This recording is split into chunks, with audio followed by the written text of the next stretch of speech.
오늘은 부활절 날입니다. 지난주에 고난 주간을 통해서 예수께서 십자가에 못 박히시고 장사한 지 사흘 만에 새벽에 그 무덤의 시체가 없어졌어요. 그 사람들은 뭐 여러 가지 소문을 내고 했지만 얼마 후에 예수님이 부활하셔가지고 다시 그 땅에 오셨습니다. 그래서 예수님을 따르던 제자들도 믿어지질 않아요. 왜냐하면 현실 세계에서 그런 일이 없었으니까요. 죽은 사람이 다시 산 적이 없었거든요. 그래서 이제 사람들이 의아해하고 그 제자 중에 의심 많은 도마라는 그 제자는 정말 십자가에서 죽으신 우리 주님 예수님이 맞나 해서 그 손을 가서 펴가지고 못 박힌 자국이 있나, 손목에 대못이 이렇게 박혔었잖아요, 십자가 박힐 때. 하고 옆구리에 그 로마 병정이 그 창으로 찔렀던 그 상처가 있나, 도마가 그거를 의심해서 확인을 하고는 아 진짜구나, 다시 사셨네. 그랬더니 예수님이 의심하지 말고 믿어라, 이제 그렇게 도마에게 말씀하셨죠. 오늘은 예수님이 부활하신 것을 기념하는 그런 날입니다. 부활이라는 게 뭐냐? 다시는 죽음이 없는 세계, 그게 부활이죠. 영원한 생명을 누리는 것. 모든 사람들이 믿는 사람이건 안 믿는 사람이건 참 그게 소망이죠. 진시 황제는요, 어떻게 오래 살까 해서 그 옛날에 우리나라의 그 산삼이 그 아주 효험하다는 게 그 중국에까지 소문이 나서 10,000명을 보내가지고 우리나라 그 산을 뒤졌대요. 백두산부터 저 밑에 산까지 뒤져가지고 산삼을 캐서 몇 개를 캤는지 모르겠어요. 그걸 다 가져가서 진시황제에게 먹였는데, 그래서 몇 년 더 살았겠어요. 뭐 10년을 더 살았겠습니까? 뭐 100년을 더 살았겠습니까?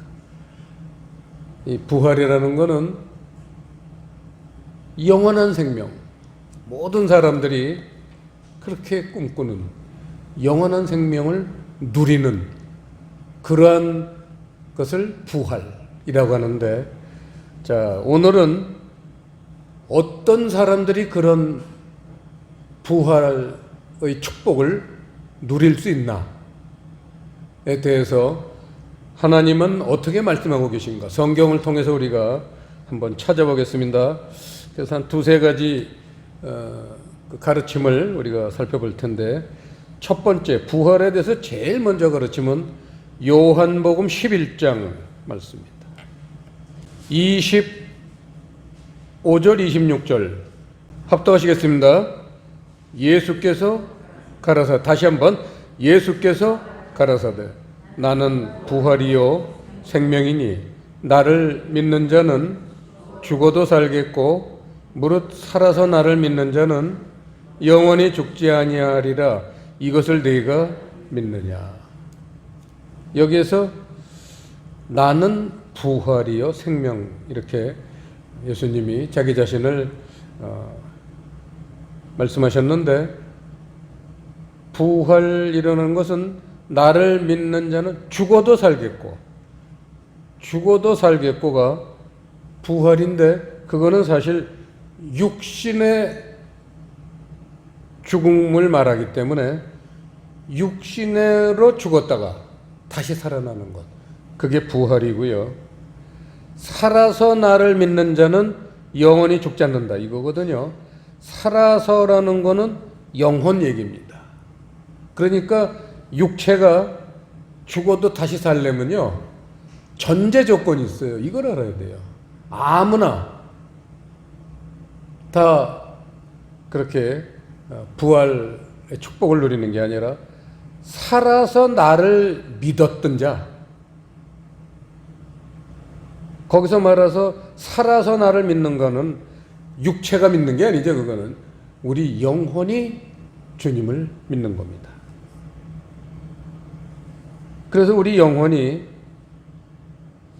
이거를 성경에서는 거듭난다 라고 그러죠. 거듭난 사람들, 영혼이 거듭난 사람들은 그 영혼은 영원히 죽지 않는다는 거예요. 살아서 나를 믿는 자는 영원히 죽지 않는다.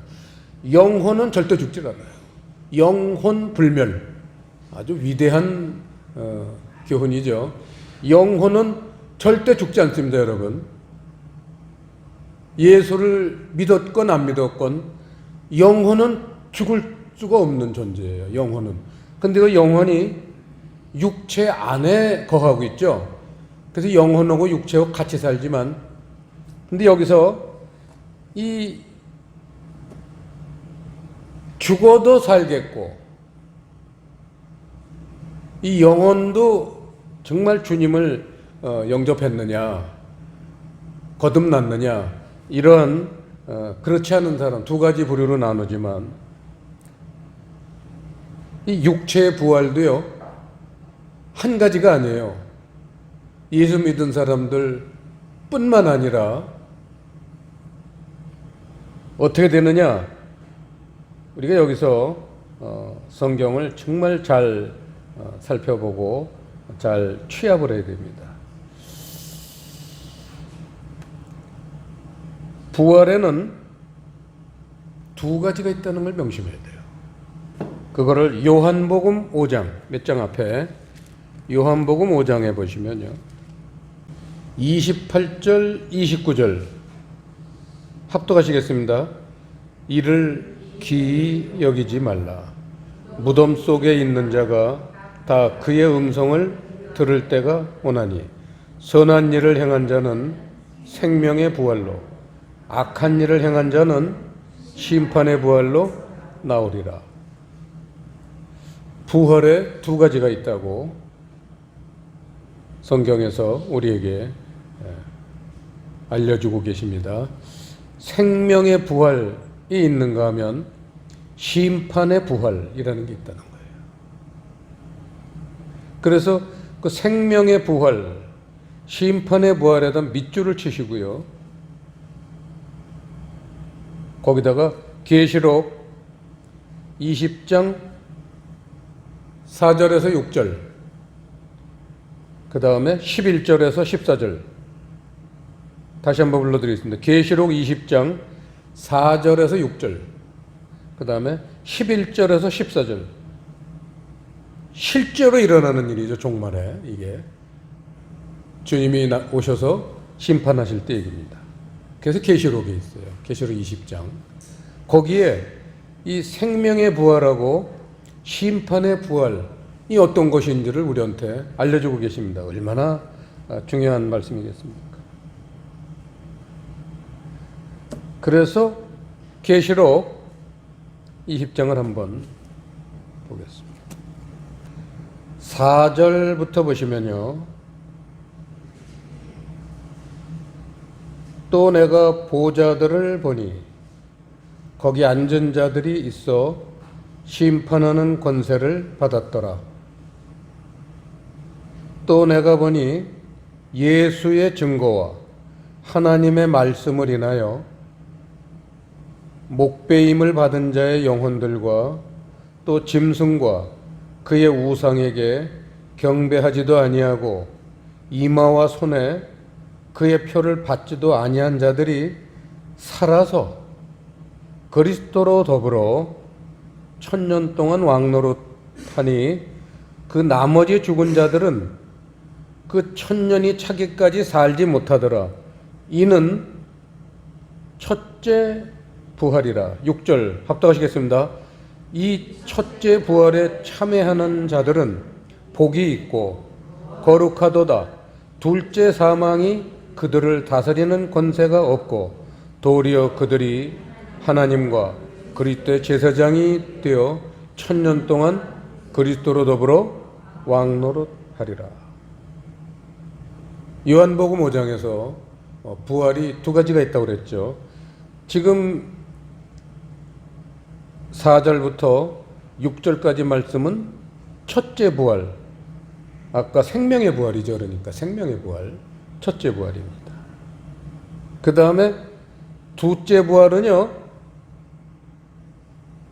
부활이라는 말도 쓰기가 아까워서 하나님이 두째 부활이라는 말씀을 안 하시면서 내용을 읽어보면 이게 두째 부활이구나.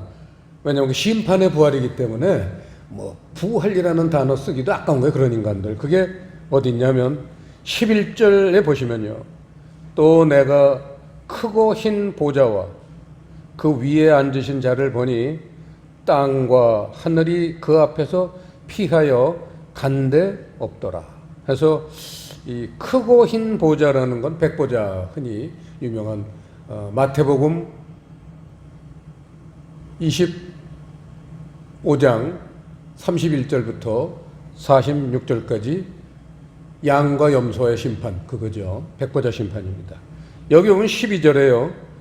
또 내가 보니 죽은 자들이 물온대소하고 그 보좌 앞에 섰는데, 이게 두째 부활이에요.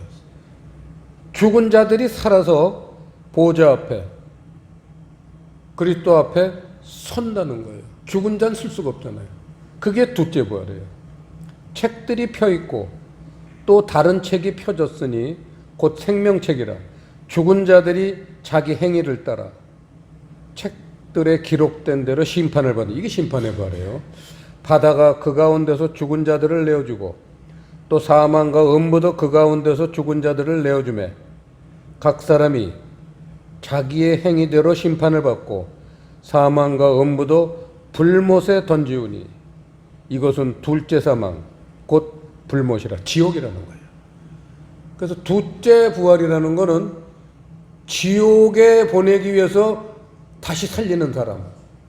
그러니까 부활이라고 하면 무조건 박수치고 부활절이라고 무조건 좋아할 게 아니에요.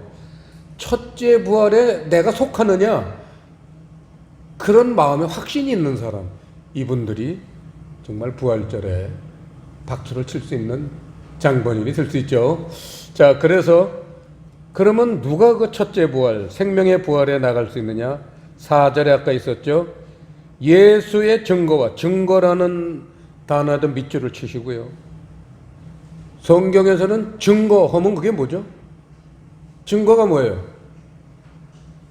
네가 나를 사랑한 증거를 보여라. 결혼할 때 주로 애인한테 그런 요구들을 서로 하잖아요.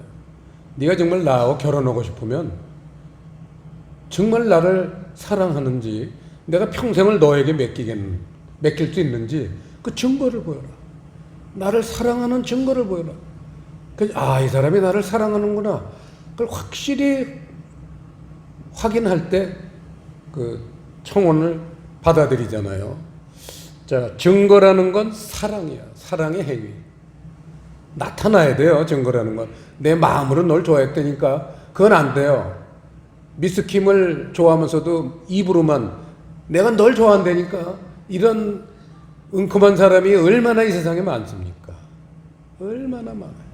그래서 사랑의 행위를 증거라고 하고, 그 다음에 하나님의 말씀을 인하여, 하나님의 말씀, 그 다음 밑줄을 치시고 진리, 다른 말로 표현하면 말씀의 뜻, 그거죠. 그래서 사랑과 진리를 인하여 목배임을 받은 자가, 목이란 단어는 없애라고 그랬죠. 원래 성경에 그런 게 없어요. 그냥 배임을 받는 거예요. 죽임을 당한 건데 꼭 목배임이라고 이렇게 유난을 떠는 사람들이 좀 있어요. 목이라는 건 지워버려요. 배임을 받은 자, 거기다 밑줄을 치시고요. 배임을 받은 자,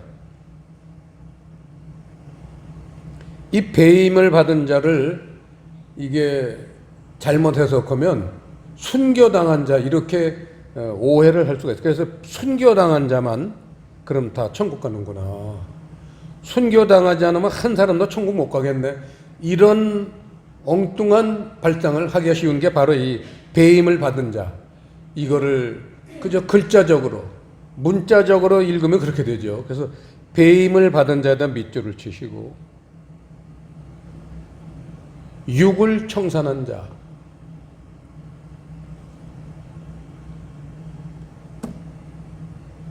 옛사람이 죽은 자 이거예요. 옛사람이 죽은 자. 아까 우리 전도사님이 우리 김전하 집사님이 대표 기도할 때 고백을 하셨지만 그게 십자가예요. 십자가의 죽음이에요. 십자가에서 내 옛사람을 죽였느냐? 예수님이 십자가에서 죽으신 건 우리가 내 십자가에서 나도 그런 육의 모습을 전부 청산해야 된다는 것을 본보기로 보이신 거지, 예수님이 무슨 죄가 있으셔서 십자가에서 죽으셨습니까? 우리는 그런 근본적인 기독교에 대해서 잘못된 사상들을 갖고 있습니다. 그 다음에 짐승과 그의 우상에게 경배하지도 아니하고 이마와 손에 그의 표를 받지도 아니한 자들, 이거는 소위 666이라는 건데요. 그 마음이 세상에 빠진 자예요. 이게 한마디로요. 그 마음이 세상에 빠진 자. 그러니까 그 두 개를 합하면은 세상을 십자가에 못 박지 못한 사람이에요. 그게 배임을 받은 자라는 건 세상을 십자가에다 못 박은 자죠. 이게 중요한 겁니다. 이게 기독교의 본질이. 이런 사람들이 첫째 부활, 첫째 부활이라고 사실은 부활은 그거밖에 없습니다. 사실 부활다운 부활은. 나머지 부활은 그건 쓰레기 부활이기 때문에 그건 뭐 말할 필요도 없어요. 그러니까 이 첫째 부활에 참여한 자들이 복이 있어서 영생을 누리는 사람들이에요. 그리고는 둘째 부활, 아까 봤지만 12절, 13절에 둘째 부활은 심판받기 위해서, 이를테면 아까 이 예수님의 사랑과 말씀을 통해서 육의 사람을 청산하지 못한 사람, 이 사람들입니다. 예수를 믿은 사람도 이 안에 있을 수 있어요. 성경은 누가 영생을 누리느냐에 대한 기준을 기록해 놓으신 책입니다. 그래서 우리가 마음대로 바꿀 수도 없고 우리 마음대로 해석할 수도 없어요. 성경 말씀 그대로 이루어집니다. 이 다음에. 그래서 믿었건 안 믿었건 이러한 중요한 영생을 누리는 조건을 누리지 못한 사람은 몽땅 지옥 심판을 받아서 영원하게 지옥에서 생고생하고 사는 거예요. 지옥의 온도가 몇 도냐? 전 그런 건 잘 몰라요지만 그 갔다 온 사람들 그렇게 얘기 들어보면 얼마나 뜨거운지요. 불못이라고 그랬죠. 불못에다 사람을 빠뜨려 보세요. 근데 그 불이 무슨 집에서 계란 후라이 할 때 쓰는 가스불 정도겠습니까? 이거는요, 태양에서 나오는 불 온도가 같아요. 몇 천도 몇만 도가 되는 거예요. 거기다가 그걸 집어넣어 가지고 영원하게 뜨거워 사는 걸 생각해 보세요. 어떻게 우리가 올바로 살지 않겠습니까? 지옥 갈 거 한번 이렇게 생각해 보면요, 똑바로 살지 않고는 안 되는 거예요. 자, 이제 마지막으로 오늘 본문으로 돌아가죠. 부활된 사람의 모습. 제일 중요한 말씀이 지금 나갑니다. 이 다음에 영생을 누리는 부활에 참여할 사람들은 이 세상에서 살 때 어떤 모습으로 산 사람들이 그런가, 이거예요. 그거를 부활의 모습이다. 그러니까 영원한 부활을 누리기 전에 지금 이 세상 살 때도 똑같은 모습으로 살았어야 돼요. 산 사람만 그게 연장돼서 영원한 모습으로 사는 거예요. 그거를 오늘 마태복음 22장에는 29절에 지금 이 주제가 부활 논쟁, 예수님하고 이 사두개인들이라든지 당시에 믿는 자들하고 예수님하고 논쟁을 하는 건데, 부활을 한마디로 뭐라 했냐, 29절에요. 29절에 딱 단어 두 개입니다. 보세요. 예수께서 대답하여 가라사대 너희가 성경도 하나님의 능력도 알지 못하는 거로 오해했도다 이거예요. 성경하고 하나님의 능력을 제대로만 알면은 생명의 부활로 나갈 수 있다는 거예요.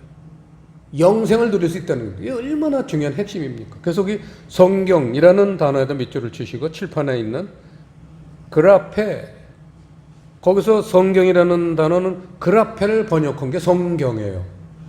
근데 우리 이 성경책에는요, 이 성경이라는 하나님의 글을 성경이라고, 그렇게 그라페 성경이라고 번역을 해놓은 데도 있고요, 그렇지 않은 데도 있는 걸 아셔야 돼요. 그 다음 칠판 밑에 있는 거 성경이라고 쓰지 않고 뭐라고 되어 있냐, 거기다 고린도 후서 3장 6절이라고 주석을 다세요. 고린도 후서 3장 6절에 보시면요, 같은 성경인데 어떤 사람들은 그걸 의문, 성경을 의문이라고 번역을 해놨어요. 성경이라고 안 하고, 성경은 천국 가는 말씀이에요. 의문이라는 건 천국 꼭 간다고 보장 못하는 말씀이에요. 그 의문이라는 단어가 원어에 보면 그라마, 그 칠판 두 번째 그라마, 이 그라마라는 거를 사도 바울은 의문, 다른 말로 하면 율법인 거예요.